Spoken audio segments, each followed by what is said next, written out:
মার্কণ্ডেয় মুনি সকল ঋষিকে সম্বোধন করে বলতে লাগলেন, তোমরা শুনতে চেয়েছ চন্দ্রভাগা নদীর রহস্য এবং সেই নদী কেন এত পবিত্র সেটি এখন বলছি। একটি কাহিনী দিয়ে শুরু করছি, তাহলে তোমাদের বুঝতে সুবিধা হবে। প্রাচীনকালে প্রজাপতি দক্ষের 27 কন্যা ছিলেন।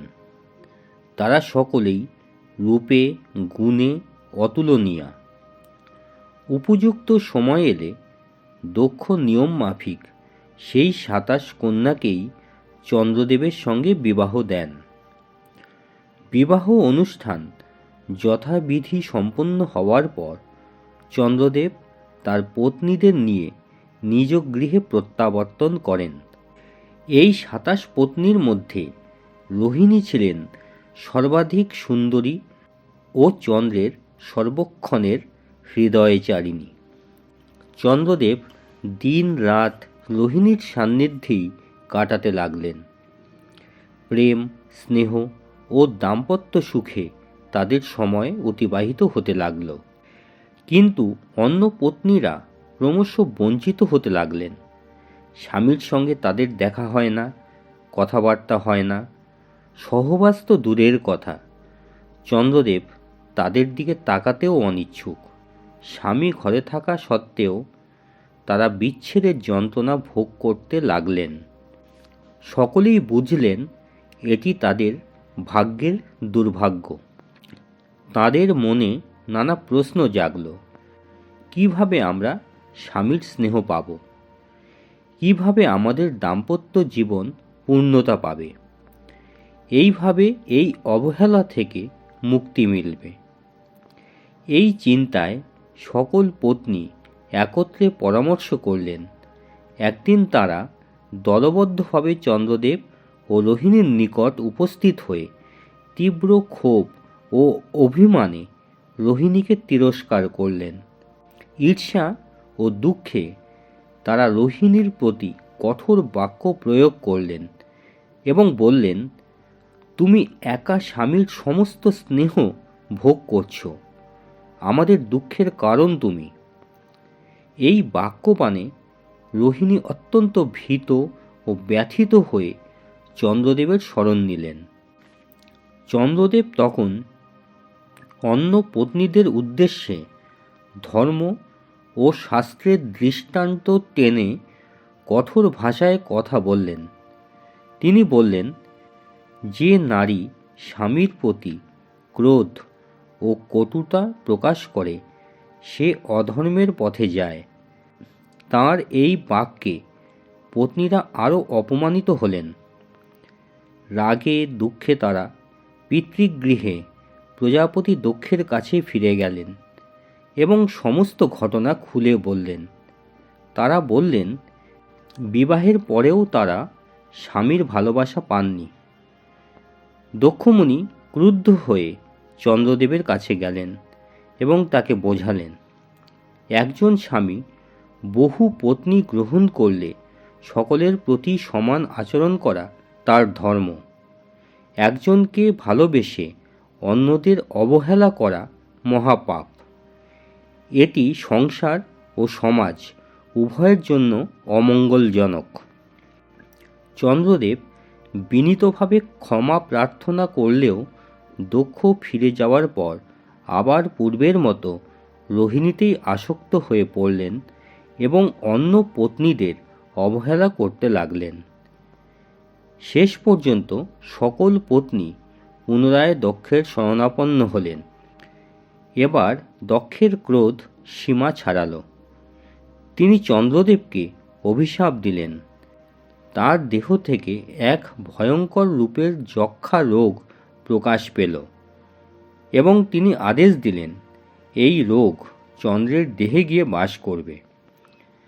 ফলে চন্দ্রদেব দিনে দিনে ক্ষয়প্রাপ্ত হতে লাগলেন। তার জ্যোতি কমে গেল। চাঁদের ক্ষয় হওয়া ঔষধি, শস্য, যজ্ঞ সবই ক্ষীণ হতে লাগল। পৃথিবীতে দুর্ভিক্ষ নেমে এলো। দেবতারা শক্তিহীন হয়ে পড়লেন। এই ভয়ঙ্কর পরিস্থিতিতে দেবগণ ব্রহ্মার শরণ নিলেন। ব্রহ্মা বললেন, তোমরা দক্ষের নিকট যাও, তাকে প্রসন্ন করো। দক্ষ প্রসন্ন হলেই এই অভিশাপ লাঘব হবে। ব্রহ্মার আদেশে সমস্ত দেবগণ ব্যাকুল হয়ে দক্ষ প্রজাপতির আশ্রমে উপস্থিত হলেন। সকলে একযোগে দক্ষের চরণে প্রণাম জানিয়ে করুণ স্বরে নিজেদের অভিপ্রায় প্রকাশ করলেন। তারা বললেন, হে প্রজাপতি, আপনার দয়া ব্যতীত আমাদের এই মহা বিপদ থেকে রক্ষা করার আর কোনো উপায় নেই। আপনি স্বয়ং ব্রহ্মার অংশ, সৃষ্টির আদিকর্তা, পরম দয়াময়। আপনার ক্রোধে আমরা আজ গভীর সংকটে পড়েছি। অনুগ্রহ করে আমাদের রক্ষা করুন। দেবতাদের স্তব শুনে দক্ষ প্রসন্ন হয়ে জিজ্ঞাসা করলেন, তোমাদের সকলের দেহ কেন এমন মলিন ও কৃশ? অর্থহানি হয়েছে, না প্রিয় বিয়োগ, না রোগ শোক, তবে কেন এমন দুর্দশা? তখন দেবগণ বিনীতভাবে বললেন, হে প্রজাপতি, এই বিপদের মূল কারণ আপনি নিজেই। চন্দ্রকে যে ভয়ঙ্কর অভিশাপ আপনি দিয়েছেন, তার ফলেই সমগ্র সৃষ্টি আজ বিপন্ন। চন্দ্রের ক্ষয়ে অমৃত বর্ষণ বন্ধ হয়েছে, ঔষধি ও শস্য জন্মাচ্ছে না।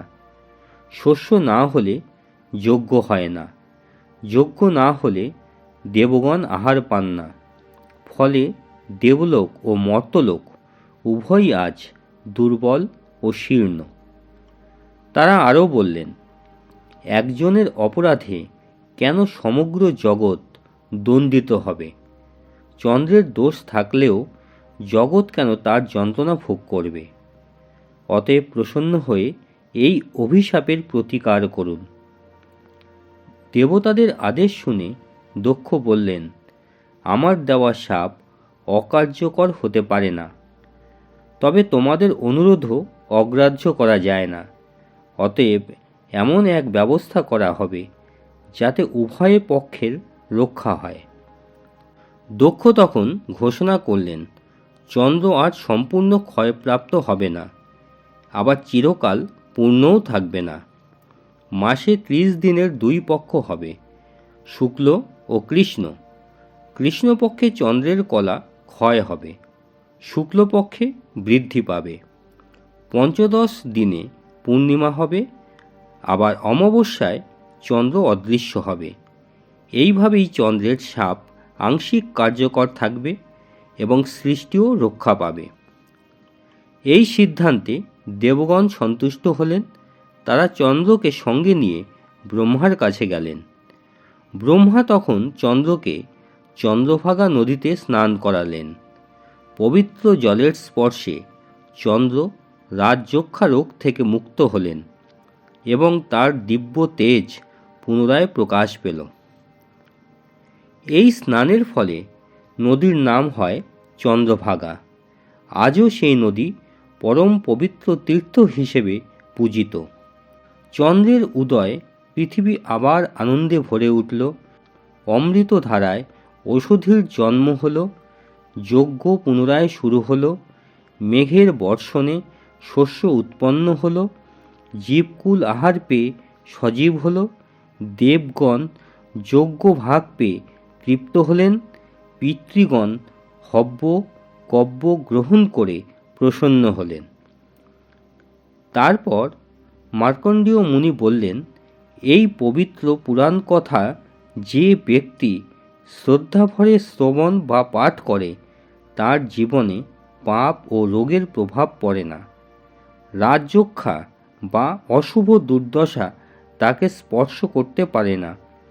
বিপদে আপদে, বনে জঙ্গলে, সমুদ্রে বা পর্বতে কোনো স্থানে সে বিনষ্ট হয় না। মার্কণ্ডেয় বললেন, এবার বুঝেছ চন্দ্রভাগা নদী কেন এত পবিত্র? এই বলে মার্কণ্ডেয় ঋষি মৌন হলেন। এরপর আপনাদের সাথে আবার দেখা হবে কালিকা পুরাণের 22তম পর্বে।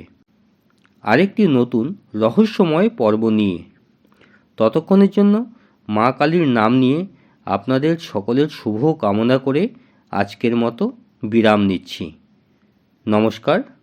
জয় মা কালী।